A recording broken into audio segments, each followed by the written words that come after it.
Assalamualaikum warahmatullahi wabarakatuh. Tepangkeun nami abdi Sheryl ti kelas 10 MIPA 3. Tepangkeun nami abdi Natasha Virginia Putri. Teh menurut teteh COVID-19 teh naon? COVID-19 teh mangrupikeun panyakit teh anu disebabkeun ku jenis coronavirus atau Teh naon wae gejala anu aya dina COVID-19 teh? gejala anu paling umum tina COVID-19 nyaeta muriang, nyeri tikoro sareng asa carape badan. Pengaruh wabah COVID-19 kanggo teteh naon bae? Aya dua jenis efek anu kajantenan nyaeta efek positif sareng efek negatif.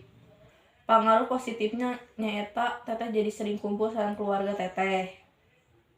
Anu negatifna teteh jadi hese ngaregepkeun pangajaran anu diterangkeun ku guru teteh secara online. Oh nya ari kitu mah teh, nuhun atas waktosna.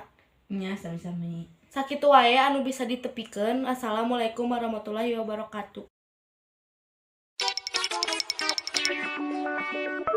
Teh. Tumannya geulik. Kira euy.